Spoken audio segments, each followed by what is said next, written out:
ఈ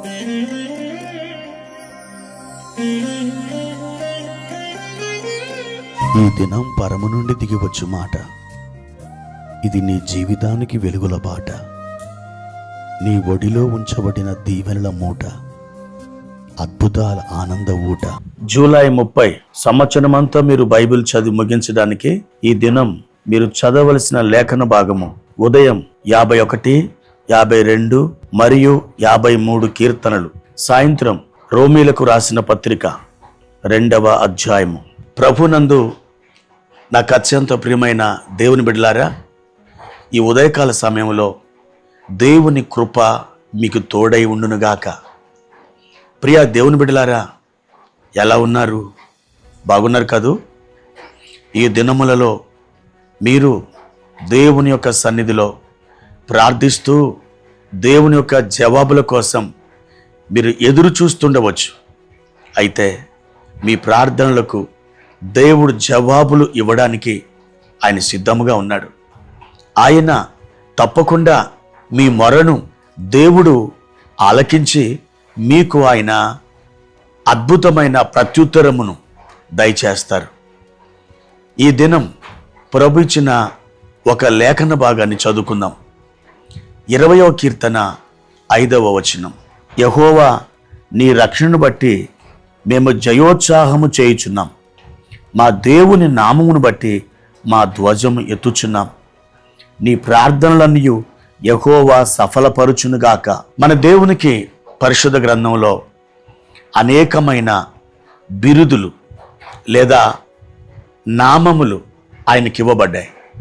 అందులో ఒక నామం ఏంటంటే ప్రార్థన ఆలకించువాడు. దావీదు ఎలుగెత్తి దేవుని కీర్తిస్తూ ప్రార్థన ఆలకించువాడా అని దేవుణ్ణి సంబోధించాడు. 20వ కీర్తనలో ఇలాగు రాయబడింది, ఆయన నీ ప్రార్థనలను సఫలపరుచును.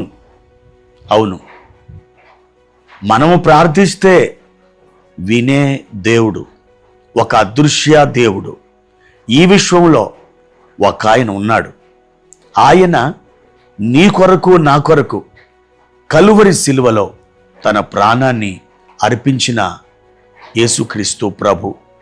ప్రియ దేవుని బిడ్డ, ఆయన గురించి పేతురు గారు ప్రధాన యాజకులతో మాట్లాడుతూ ఆయనను జీవాధిపతి అని సంబోధించాడు. అవును, ఆయన జీవాధిపతి, ఆయన జీవానికే అధిపతి, ఆయన జీవం గలవాడు. ఆయన జీవం గలవాడు గనుకనే మనం ప్రార్థించినప్పుడు మన ప్రార్థనలు ఆయన వింటాడు. మన ప్రార్థనలకు ఆయన జవాబులు దయచేస్తారు. ప్రియ దేవుని బిడ్డలారా, గడిచిన వారములలో, నెలల్లో మీరు దేవుని సన్నిధిలో కన్నీరు కారుస్తూ మీ హృదయం పగిలిన స్థితిలో ఎంతగా రోదనం చేశారో, ఎంతగా మీరు కన్నీరు విడిచారో అదంతా కూడా దేవుడు చూచాడు. దేవుడు మిమ్మల్ని పట్టించుకోకుండా మిమ్మల్ని దాటిపోలేదు. మీ ప్రార్థనకు ఒక శ్రేష్టమైన ప్రత్యుత్తరం ఆయన తీసుకుని వస్తున్నాడు.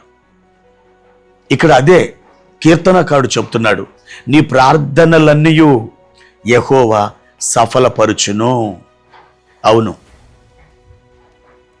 రాబోయే దినాల్లో నీ ప్రార్థనలకు ఒక గొప్ప ప్రతిఫలం దేవుడు నీకు దయచేయబోతున్నాడు. నీ కుటుంబంలో, నీ జీవితంలో, నీ పిల్లల జీవితంలో, నీ భర్త జీవితంలో, నీ భార్య పట్ల దేవుడు అమోఘమైన కార్యాలు మీ కొరకు ఆయన చేయబోతున్నారు. మీరు ఎంతగా దేవుని సన్నిధిలో రోదనం చేశారో అవన్నీ కూడా దేవుడు విన్నాడు. ప్రియులారా, ఆయన జవాబును తీసుకొని రావాలని ఆశిస్తున్నాడు. మొదటి దినవృత్తాంతాలు 4వ అధ్యాయము 9, 10 వచనాలు. అక్కడ ఎబ్బేజు అన్నటువంటి ఒక వ్యక్తి మనకు కనిపిస్తాడు.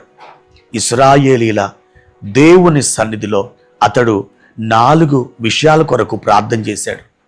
అయితే 10వ వచనం చివరి భాగములో యెహోవా అతడు మనవి చేసిన దానిని అతనికి దయచేసెను అని వ్రాయబడింది.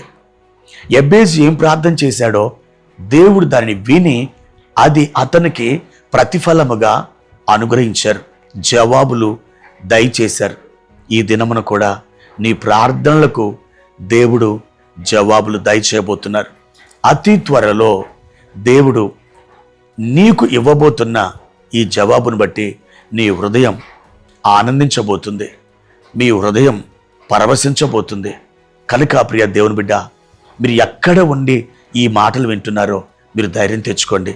ప్రభు సన్నిధిలో మీరు కార్చిన కన్నీరు ఎప్పటికీ వృధా కాదు, ప్రతిఫలం రాబోతుంది, అది చేరువలోనే ఉంది. నిరీక్షణతో ప్రభు సన్నిధిలో కనిపెట్టుకోనండి. ప్రభు కృప మీకు తోడై ఉండునుగాక. ప్రార్థన. ప్రేమ కలిగిన తండ్రి, మహోన్నతుడా, ఆశ్చర్యకరుడా, మీ ఘనమైన పరిశుద్ధ పాదాలకు వందనాలు. ఈ ఉదయకాల సమయంలో ప్రభా, మా ప్రార్థనలకు మీరు జవాబు ఇవ్వడానికి ఇష్టపడుతున్నారు. 20వ కీర్తన 5వ వచనం చివరి భాగంలోని ఆ మాట ఒక గొప్ప వాగ్దానముగా మీరు మాకు దయచేస్తున్నారు. ఈ వాగ్దానము మేము పట్టుకొని మీ సన్నిధిలో మేము ప్రార్థిస్తున్నాం. మా తండ్రి, మీ కృప మా యందు నాయన ప్రత్యక్షపరిచి అద్భుత ఆశ్చర్యమైన కార్యాలు మా ప్రియుల జీవితంలో జరిగించుమని యేసుక్రీస్తు పేరిట ఈ ప్రార్థన అడుగుచున్నాను తండ్రి. ఆమేన్.